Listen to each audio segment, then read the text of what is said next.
Welcome, Barbara. Hi, thank you. I'm so happy to be here. I am so excited to have you here, and you are going to be one of 32 authors at the Fall Book Festival that's taking place on October 18th at the just adorable historic Greer Depot in downtown Greer, South Carolina. Uh, we're going to have 32 authors, 9 states represented, 48 genres, and somewhere around 150 book titles. That's pretty cool.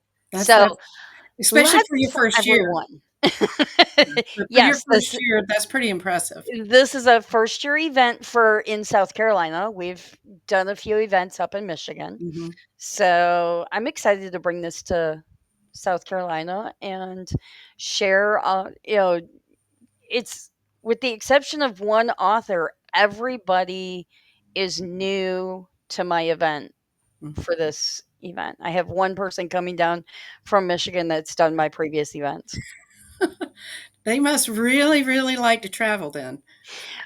She well, she's one of my best friends and was in my wedding, so Oh, well, I knew there's there had to that. be some. I mean, to come all the way from Michigan to South Carolina, you've got to have a reason.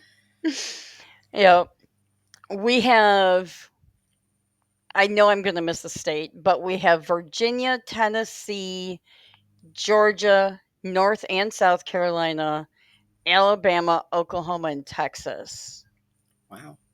So, and I'm Michigan always too, so. impressed to see how far people will travel. The furthest Yeah. I've ever gone is Kentucky so far. I've not, Okay. I've not gone, and that's everything else I usually do is Georgia, South Carolina, and North Carolina, just Mhm. because it's right here. I Yeah. was so excited when I saw yours because I live like 10 miles from there. So I was like, yes, no hotel. I can go home at night. It's going to be great. It's right here. Yes, and that is the great thing, having an event in the upstate. One, we are close to everything Mhm. because it's not that far from North Carolina border, depending Right. on which direction you're at. Um, and we're right here at GSP, so we've got the Mhm. airport, and I mean, so much. I And love people it. can make a day of it. They can go and see the mountains after or before or whatever they And wanna do, make a weekend of it, go up on come down and or up and do that on Saturday and buy lots of books, and then go to the mountains and sit somewhere nice and read those books.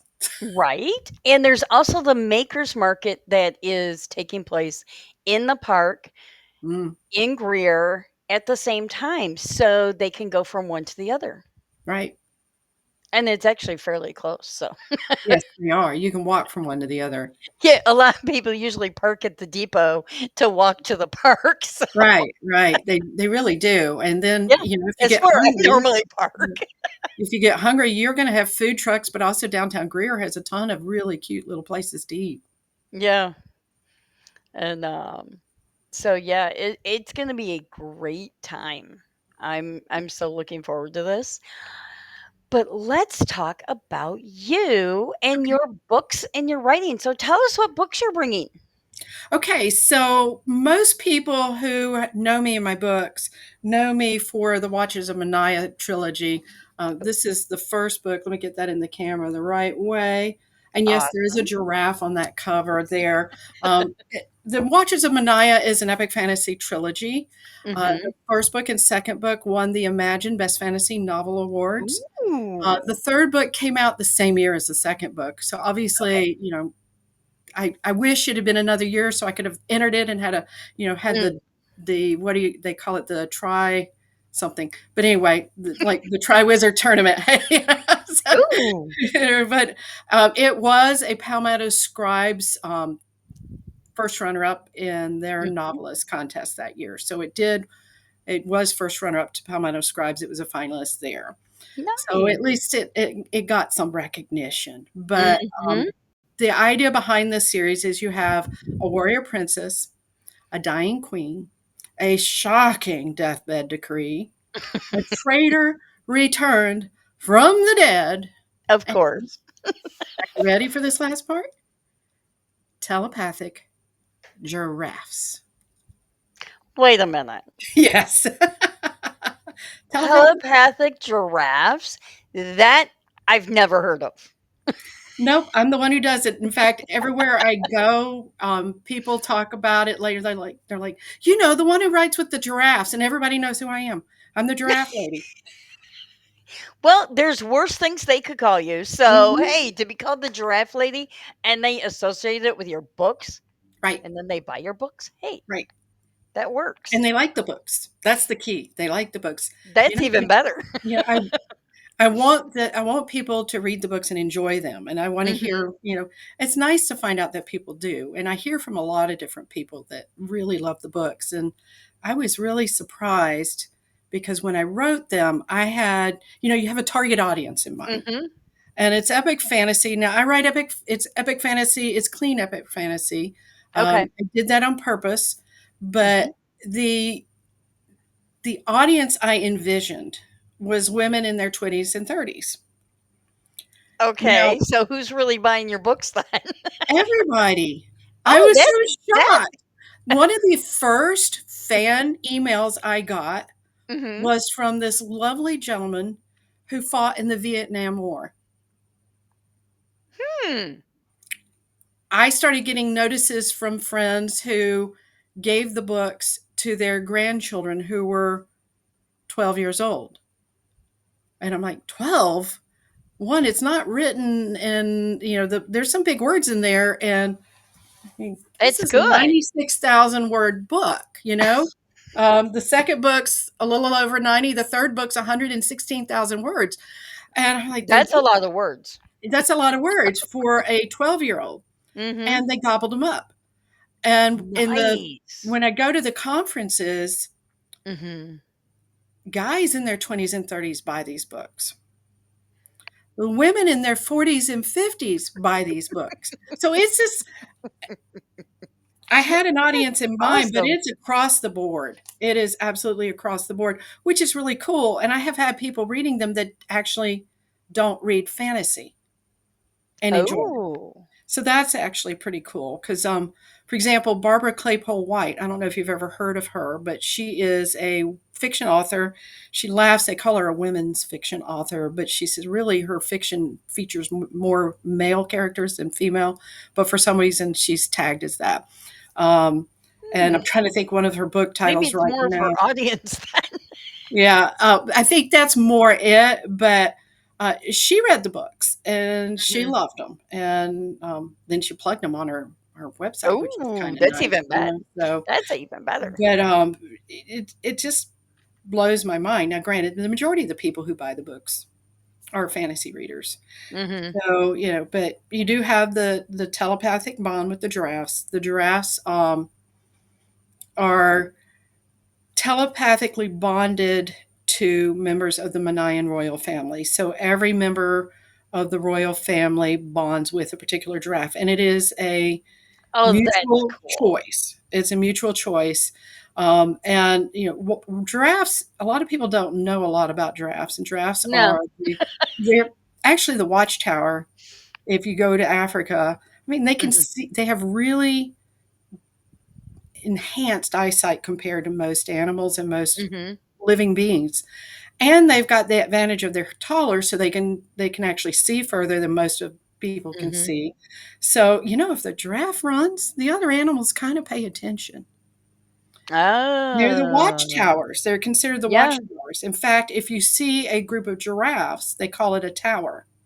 Now, if you see a group of giraffes on the move, they call it a journey. Yeah. Yeah. Interesting. But The things you learn. so I have this, and it's a visual bond.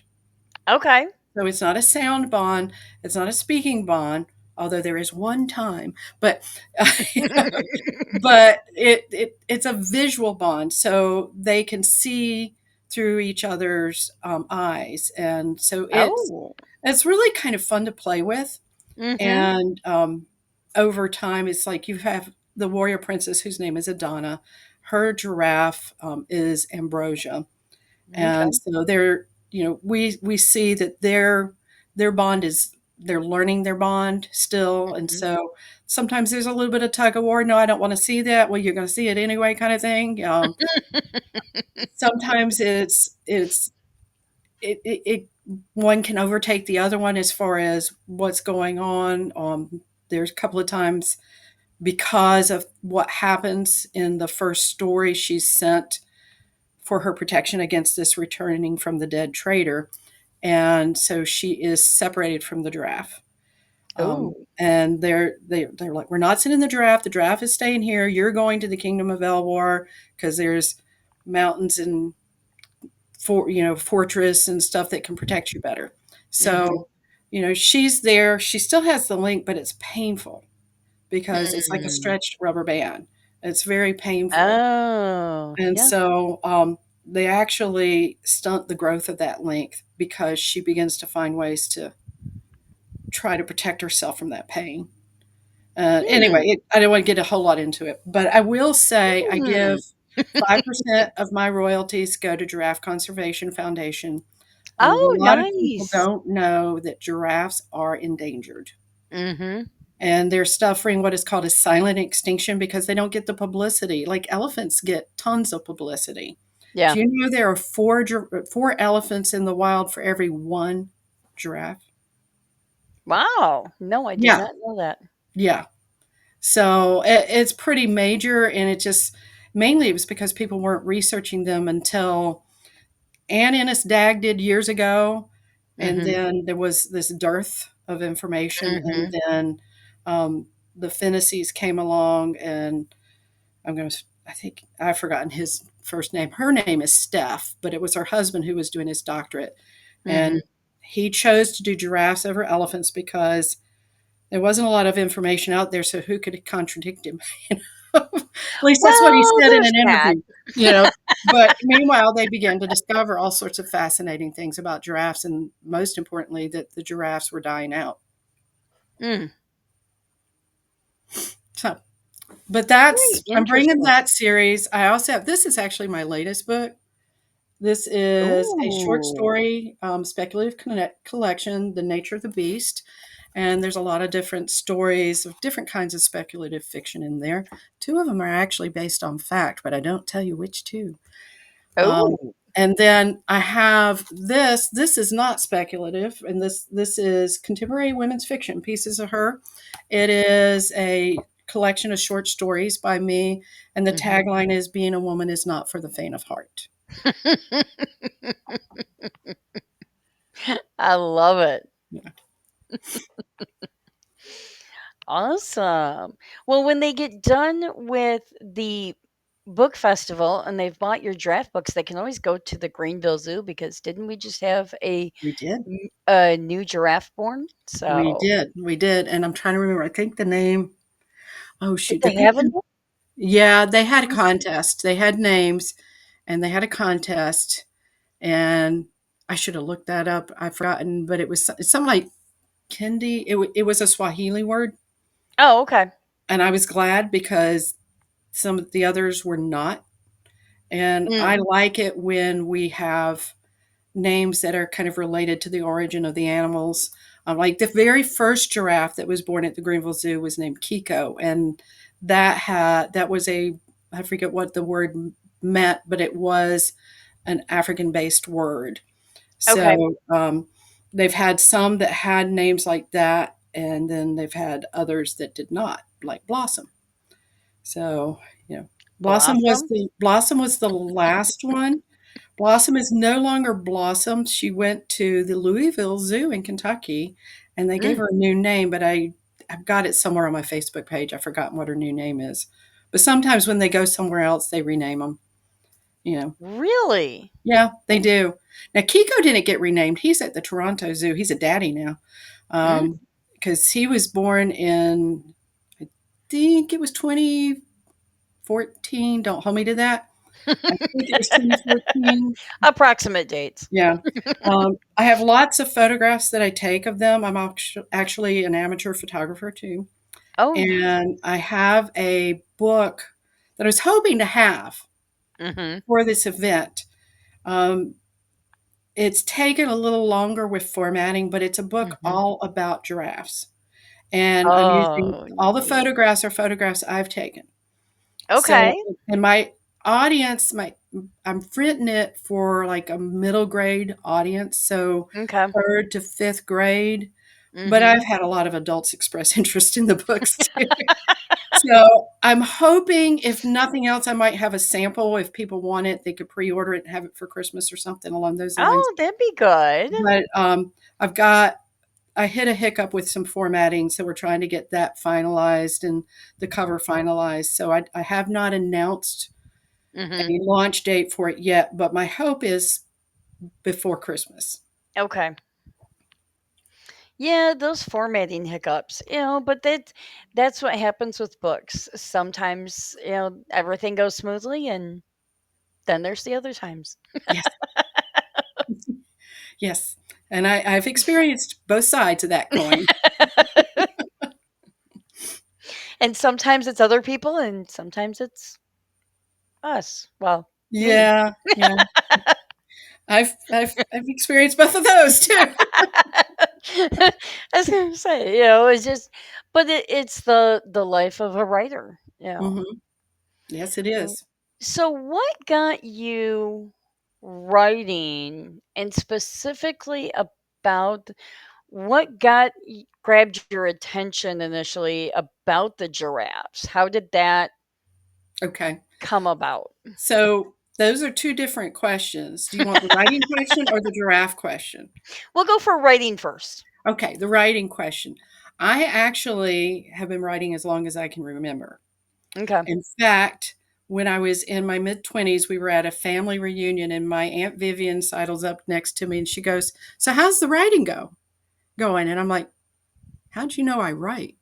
And she goes, "'Cause when you were little and I would visit, you couldn't read or write yet, but you would dictate and tell me to write the story down." "I Oh, did?" I said, "Do you have any of those?" She goes, "No." I'm like, "What good are you?" My first you're story that supposed I to keep wrote, and all of that like I know, forever. I know. I won a contest, like, in the 3rd grade. We all wrote a Halloween story, and we had to Mhm. get up in front of the class and read it, and mine was the story that the students picked as their favorite. Of course, I did this horrible, horrible trope that gets you rejected now so fast because it was all a dream. But but in the 3rd grade, when you're 9 years old, that's pretty cool. It So is pretty cool when you're when you're when you're that 9, age. when you're 9, or if you're Bob Newhart, for those of you who remember the Bob Newhart show, but I'm Yes. dating myself now. But anyway, I was so I've thinking Dallas.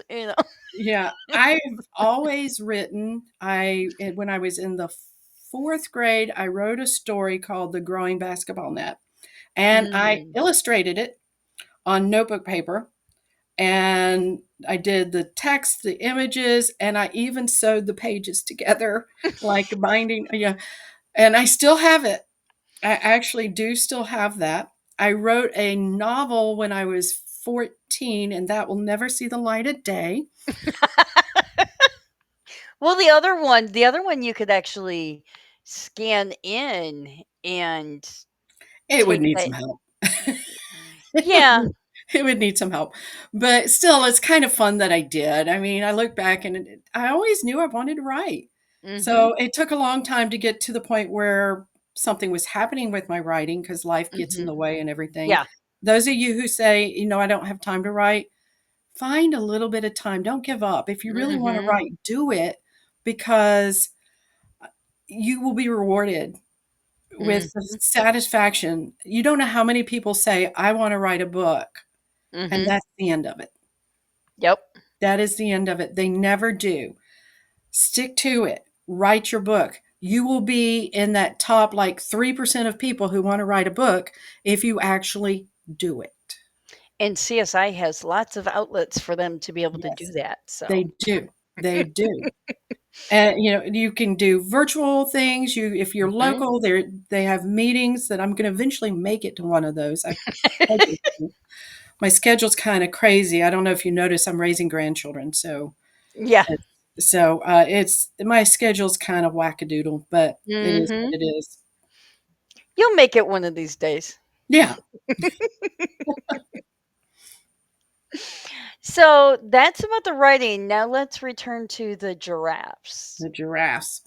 So when I was 16, it was a year before my senior year of high school, we had for our vacation gone several places. And one of them was we went to Washington, D.C., Hmm. because my aunt lived in Washington. Well, she lived in Tacoma Park, Maryland. Okay. And so while we were visiting, they said, let's go to the zoo. So we Hmm. go to the zoo. Well, I'm 16. What 16-year-old wants to be seen walking around the zoo with your parents and your little sister and your older brother who's annoying? You know? So I got and they were walking so slow, and it was August, and it was hot, Oh. and I decided, I was like, y'all catch up to me. I'm going ahead. Hmm. That was a long time ago where you could get away with that kind of thing. These days people are like, no, no, no. But back then it was no big deal. Yep. So I got well ahead of them and decided I probably should wait. Lo and Hmm. behold, there was actually an empty bench in a Mm. zoo in the summer. Wow. And it happened to be in front of the giraffes. So I Oh. sat down and, I really was trying to scope out the crowd for cute boys, Well, of which there were course you were. none. You There were were none because 16. it was the zoo. That's what I was doing. But I eventually noticed that there's this giraffe just staring at me. And so I stared back. And I don't know how Staring long contest with a I had a staring giraffe. contest with the giraffe. I don't know how long it took for my family to show up, Hmm. but this went on for a while. And I look at those pictures now and I think that might have been an adolescent giraffe based on the height. And Okay. maybe and so there were other giraffes and they were ignoring the other giraffes and they would probably look at me going, "How'd you get away from your family?" So, but we just stared at each other and I had never really looked Hmm. at a giraffe before. Okay. Really looked at a giraffe. And Hmm. I got fascinated. And what 16-year-old is not going to be fascinated by the fact that this animal in the zoo is actually paying them attention? True. And I was hooked from then on. Now, it took a long time before I started collecting giraffe stuffs. For example, here's my giraffe. Let's see, there it is. My giraffe Oh, that's coffee mug. cool. You know, Oh, I also have water.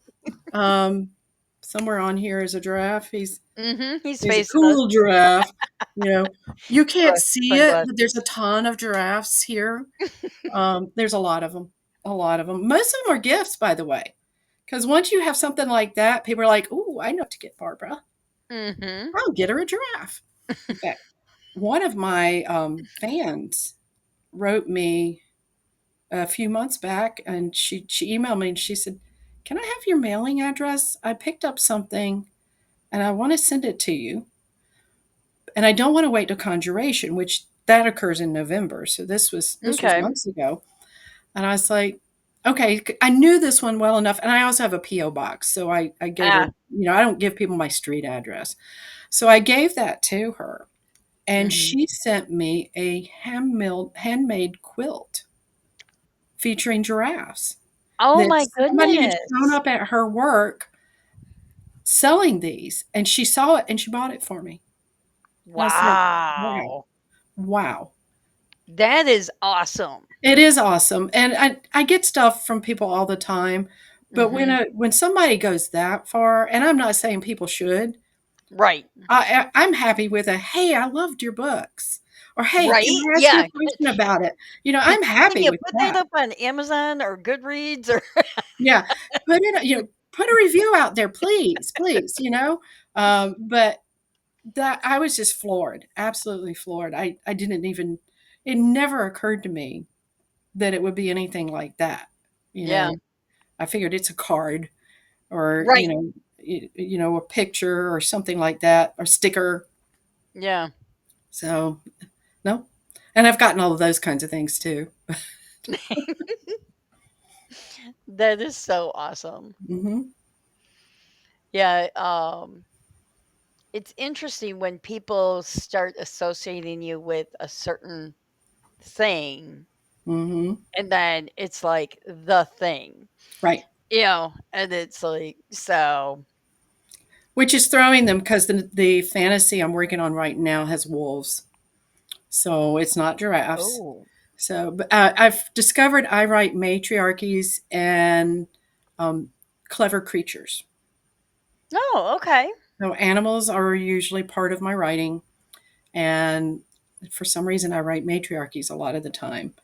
I Hmm. like to write strong women, Mhm. and mainly because growing up, a lot of what I read did not give a good role model Mhm. to young girls. Yeah. And so I wanted, I didn't consciously do this, but I Right. unconsciously created characters that are strong. Um, Mhm. the other thing is, and I didn't consciously do this, I was floored when I realized I had done it. Mhm. I'm raising two of my grandchildren, they're biracial. Well, my Oh, character, cool. Adana, yeah, Adana is biracial. Oh, okay. And I didn't purposefully do that. It just, as I was writing, and then later I look back, I was like, oh, I created a biracial character here. And Because you write what you know. yeah, so it just happened, and there you go. I don't always, but Okay. so the Watchers of Moniah has a lot of diversity in it as far Okay. as um, different types of people, different Mhm. characters, different races, different personalities. And even though it's a matriarchy and I write strong women, I have strong men in these stories too. I'm Mhm. not slamming the guys or anything along those lines. There are women who are horrible and evil, and there are men who are horrible and evil in these books. So, and there are Equal women who are, opportunity. yeah, it is. It's equal opportunity. I get so tickled because my number one fan has read the books so many times that he knows more about them than I do. Yeah. Wow. So all I got to do is say, "Bo, do you remember?" And he'll have to think about it sometimes, but he often will remember.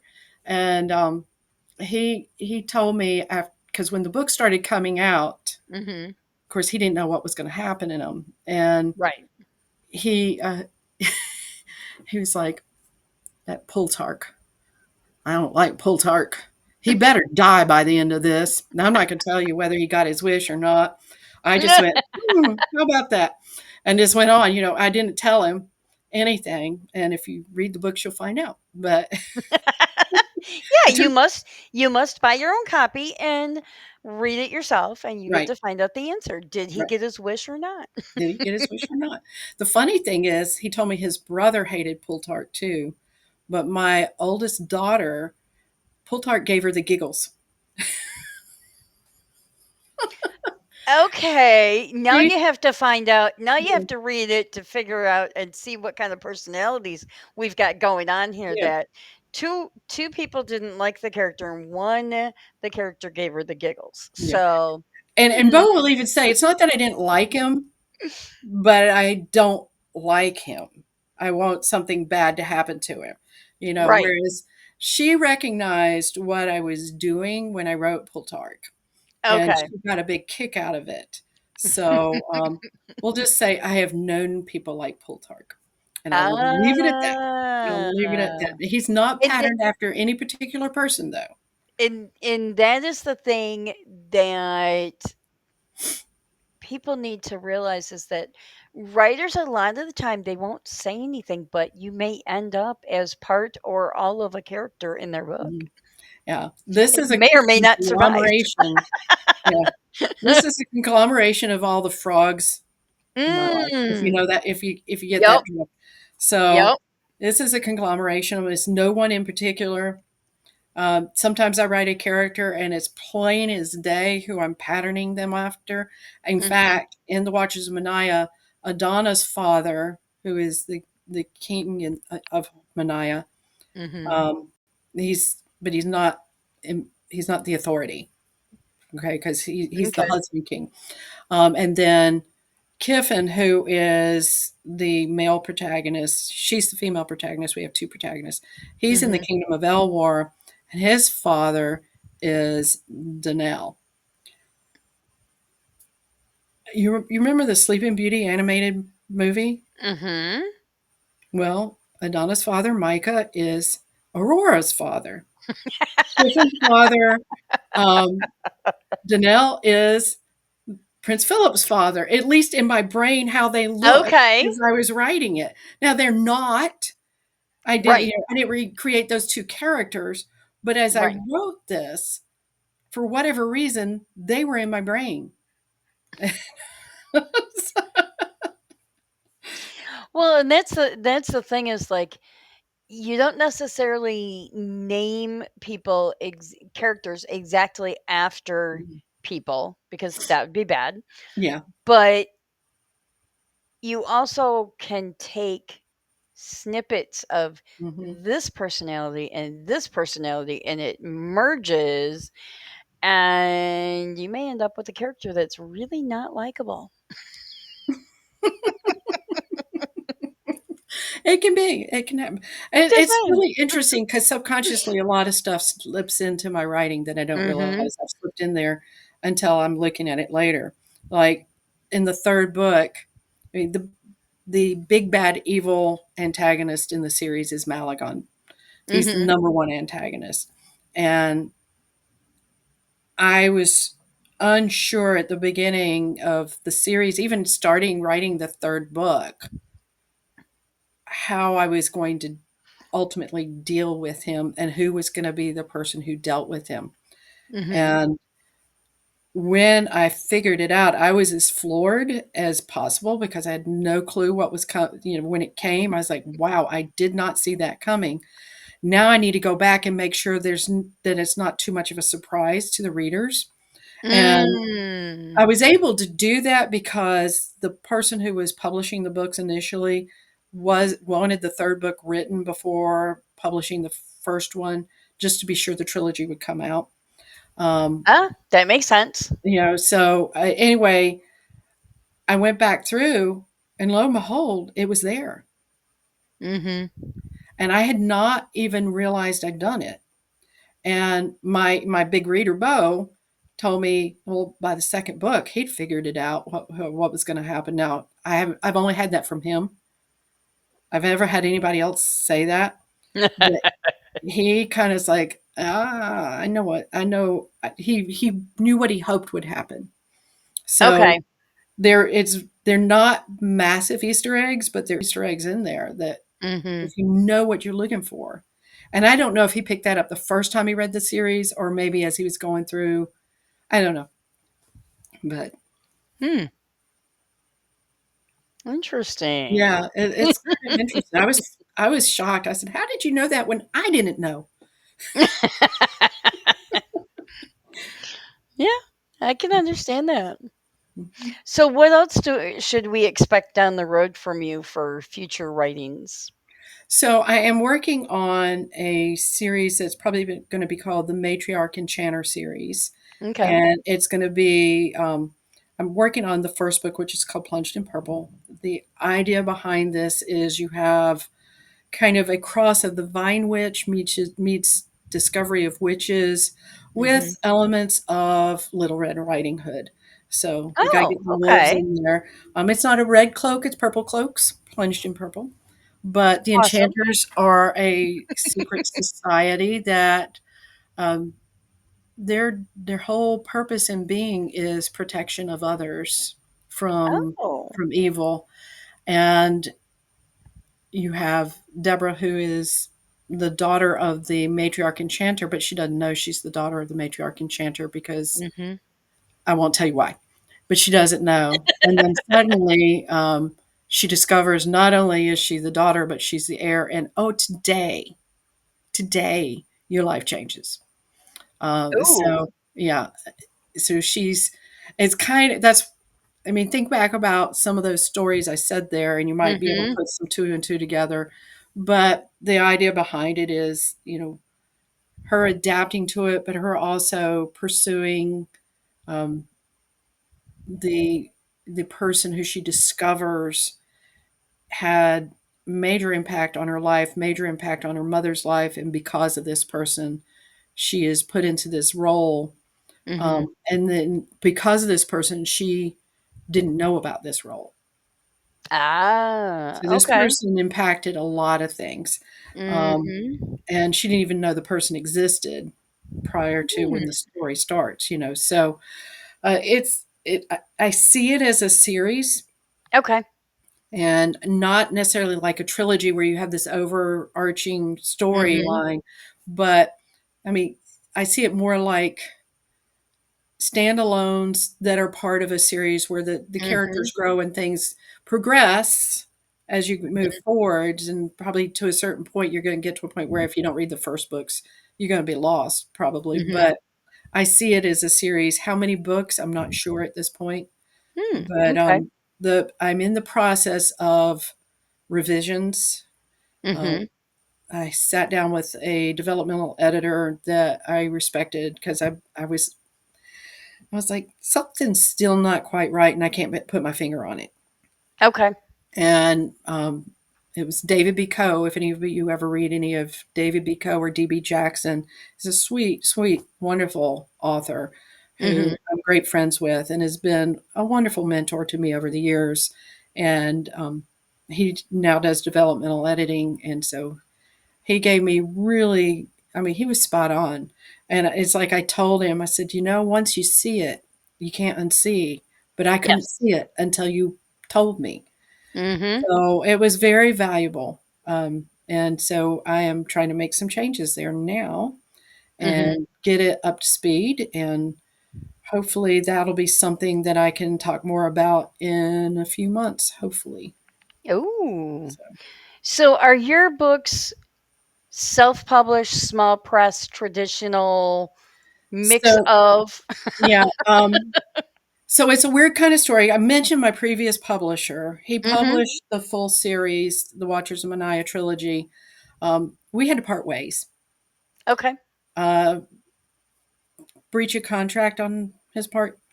Uh, Okay. so we parted ways, and by then I was out, and I knew a bunch of other publishers, and so we talked. But once the whole thing's out, it's kind of hard for a publisher to pick it up unless you've got something else brand spanking new, a shiny new penny to Mhm. hand them right then. And Right. so, and I had events coming up, and I needed those books published. So I turned around and self-published them. The Okay. covers, so these are all new covers, and Ooh. that's the first book. This is the second book, The Watchers in Exile. Mm. The third book, The Watchers at War. Let's see, there we go. Mhm. Mhm. Mhm. I did new covers and I put them out there.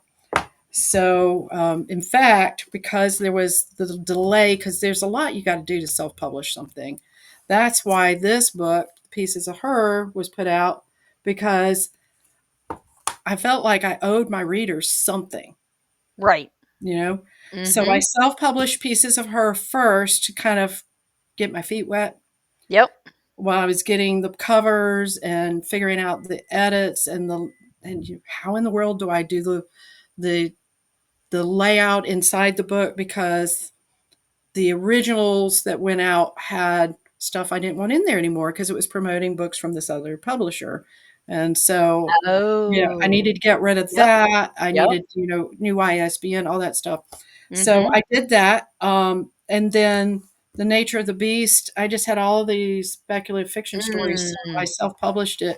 My preference for the next series is that I find a publisher. Mhm. I do have an agent who's interested in seeing it when I'm finished with the edits. So I got to get on the Okay. stick and do that. But my preference, because self-publishing takes so much extra time, Mhm. and I'm okay. I know a lot of people say, yeah, but you get your you get more of the royalties if you self-publish. Yeah, you do, and I get it. And if I may decide to self-publish Plunged in Purple, Mhm. but I would be perfectly happy with somebody else doing that part. Okay. So we will see. But at the This moment, everything's self published, but I didn't start that way. okay. Yeah, it's always interesting to get people's reasonings Hmm. why they do what they do because everybody has a different reason for Right. why they do each thing, and there's no right or wrong answer. It's what is best for that Hmm. author. Right. So I would much rather I spend way too much time figuring out formatting and covers and going back and forth with cover artists and and Mhm. when you make a mistake and you get the copies and there's a mistake, dealing with that and going, oh, I got to fix this. And Mhm. I'd rather say, hey, here it is, Fix it. fix it. You lay it out. You're somebody who's doing it all the time. Right. You know, um, I never have expected that I'll make a ton of money with my books. It'd be nice. Mhm. It'd be nice. But I just want to put the stories out there so people can enjoy them. And it's not about the money, it's about the amount of time and work it takes. In fact, Yeah. I have a workshop I teach at conferences sometimes called To Self Publish or Not to Self Publish. And Mhm. I kind of give them, okay, this is what you got to think about. And this is Yeah. what you're going to have to do. And this is what you're going to have to do.